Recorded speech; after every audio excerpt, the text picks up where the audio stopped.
What's up guys, Noah from Stage 3, and today we're going to be bringing you a little bit more of a laid-back shop-style video like what we've done with our Raptor build, but we're going to be focusing in on the Ranger. Now, where we're sitting right now, we have a 2-inch BDS Leveling kit on this. We have 285/70/17 BFG KO2 tires, and then those are mounted to the factory wheels on the truck. So the issue we're having is that these are a pretty big tire even with that leveling kit, and since our wheels are factory, they're not really offset outward, and that's gonna really be a serious issue with the rubbing. There's almost no clearance in there. And so I'll actually take you guys around to the wheel well and show you that we're really close on the knuckle, but also we're gonna be close in the fenders. So to kind of solve this problem, we got some 1.5-inch wheel spacers from Faction Fab, and we're gonna go ahead and test fit these today, throw them on, kind of figure out where the truck sits and when we're turning, what areas we need to cut and trim. It looks like we're probably gonna have to remove the crash bars as well, so we'll figure that out once we get there, but we're gonna just kind of dive into it and see what we can get done. So looking down in the actual wheel well here, you can tell that this tire already fills it out pretty well, and when I drove this truck back from the tire shop, it was a pretty close fit. Almost any sort of little articulation is gonna get these to rub, especially when you're turning. And then coming back in here, you can tell that there is not a lot of space between the knuckle and the back of this tire. And as soon as there's any amount of airing down or flex, it's almost certainly gonna rub against that, which is not a good thing at all. So it does need to come out. Once it comes out, it's obviously gonna change the way it affects the front there and the back for where the tire's hitting when it turns. So that's the whole point of kind of test fitting this first and figuring that out so we can trim and cut where we need to.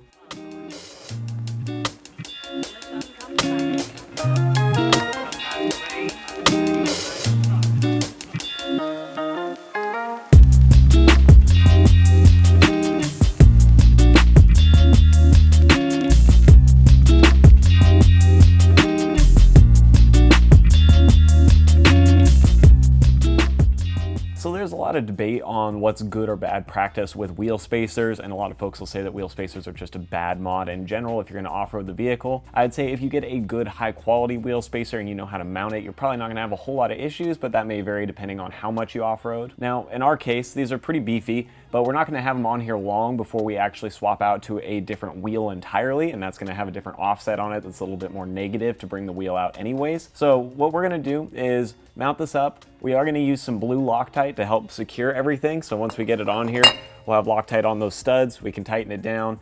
I'm not too worried about putting anti-seize or anything on the back this time because like I said, it's not going to live on here for all that long before we actually swap them, and we want this to come off pretty easy. So we'll throw that on there, space the wheel up, we'll get the back done. There shouldn't be any issues with clearance back here, and it should just get us a little bit wider stance in the rear, and then we can deal with all the technicalities up front.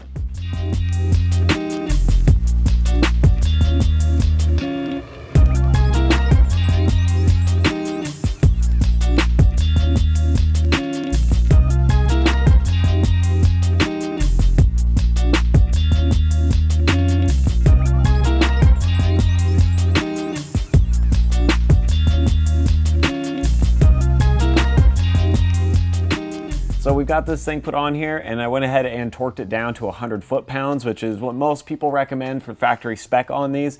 You guys can argue about that if you think there's something better, but 100 is plenty. It should lock on here nice and tight. And then if we have these on here for a little while and we're concerned, we can always retorque them and double check. But I'm pretty happy with that. It's sealed on with the Loctite as well. And so I'm just gonna do the same thing on the other side. We can put the rear wheels back on, and the stance should be looking pretty good in the back.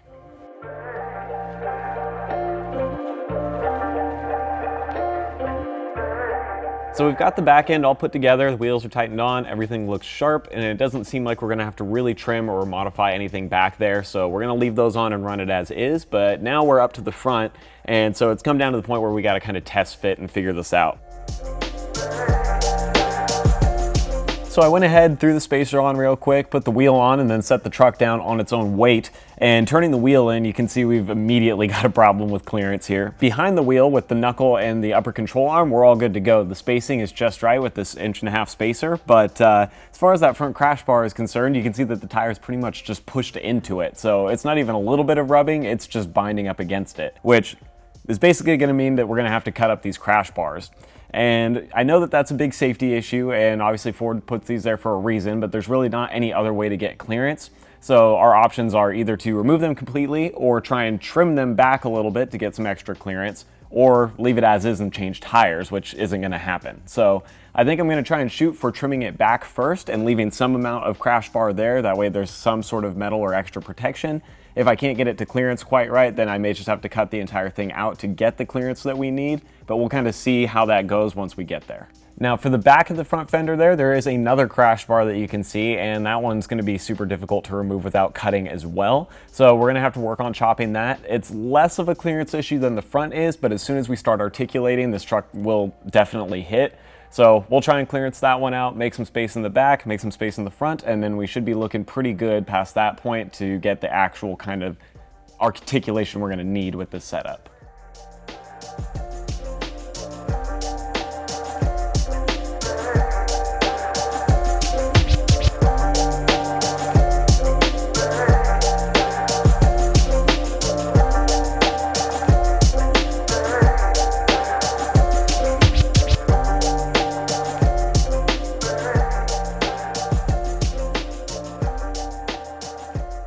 All right guys, so we went ahead, did some cutting in here and test fitting and just kind of got everything chopped out the way we needed. And so up front, you can see we actually removed quite a bit to get the tires to clear. The sort of plastic inner cowl section in here is gone now. The entire front crash bar is gone. And then we actually trimmed back the bracket that the crash bar goes into. And we also removed this little plastic air dam piece on the front that was kind of brushing up against the tire as well. And it just looks a lot better with that out of there. So this really cleared up the inside. I think we shouldn't have any issues with articulation or clearance. I threw the tire on for a minute when I was cutting just to see how everything fit, and it looks like we're in really good shape. So the front is all set up, and then in the back, we went ahead and cut that crash bar, but instead of completely cutting it out, there was a little bit more space to leave something in there. So I cut the crash bar back a little bit and left some of the metal in place, so that way we still have some sort of bar. Overall, we're pretty happy with that, and I think all we have to worry about now is getting the spacer mounted up properly with some Loctite. We can throw the wheel on and we'll be good to go, and then we'll just duplicate the same thing on the other side. So we are just about done with the driver's side. There's a few other little things that need to get done to get the rest of it cut out, but right at the end, I'm gonna go ahead and call it a day, and we'll come back to it tomorrow. I'll wrap up this side, and then we'll probably go ahead and take the truck out and actually run it around and make sure everything clears and that it drives nice and get some impressions, because we really haven't had a chance to play with it too much since we put these tires and the suspension on it, since it didn't clear to begin with. So I'm looking forward to that, but we'll catch back up tomorrow. All right guys, it is day 2 with the Ranger, and I just finished up the driver's side this morning, doing a little bit of the finishing, just grinding things down, getting some paint in there, making it look nice. So now that we've got the truck put back together and we've got all the spacers on, I think it's time that we go ahead and roll this thing out of the shop and actually take it for a spin, see how everything drives, make sure that it does fit the way that we think it does from our test fitting in here, and we'll see what happens. And if we do need to bring it back in, we'll bring it back in and cut it a little bit more, but I'm thinking we're gonna be looking pretty good. So we're gonna go roll around the block real quick and just see how this thing feels. And I think I may actually dip in this parking lot here real quick. I just wanna turn the wheel, and we're going lock to lock here. Doesn't sound like we're getting any rubbing. Let's try it really tight. All the way in kind of turn. Oh yeah, seems like that's clearing just fine. Yeah, this is looking good. So it feels like we're getting all the clearance we need as far as turning is concerned. I'm gonna go just bounce it over some speed bumps real quick and see just if that moves it enough to articulate to the point where it hits anything. It shouldn't really be that much, but you know, if we're within an inch there, then I'll need to know it. Say as far as like suspension, wheel, and tire wise, everything feels solid. Truck's still pretty quiet, it's driving straight. We had the leveling kit put on with the factory tires and got it aligned, and so everything should be pretty dialed, but this is the first time we've really got to drive it now, especially with the new tires on here. Okay, so here's the speed bumps. I'm gonna hit it with a little bit of speed here and just see if it does anything. That seems good. We'll hit one more just for good measure. Straight up and down here, it really shouldn't be an issue at all, but okay, that's good. Turn over the speed bump and just see. Yeah, that rocked it a little bit. I don't think we're gonna get anything that's articulating hard enough there to really make a difference. It's just not bouncing it all that much, but the good news is that so far, everything I've done hasn't caused any sort of rubbing. It doesn't sound like we're even close.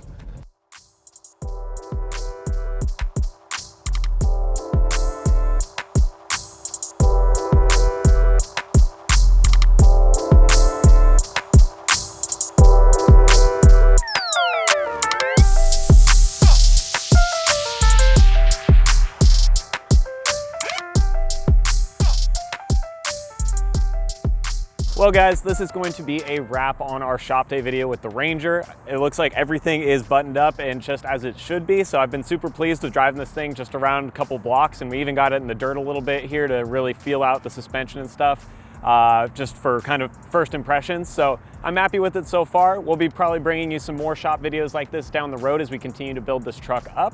But if you guys have any questions or you're curious about the tires or the level or any of the parts that we threw on in this video, we'll have some links in the description that you can check out. And as always, thank you for watching, and I'll see you guys next time.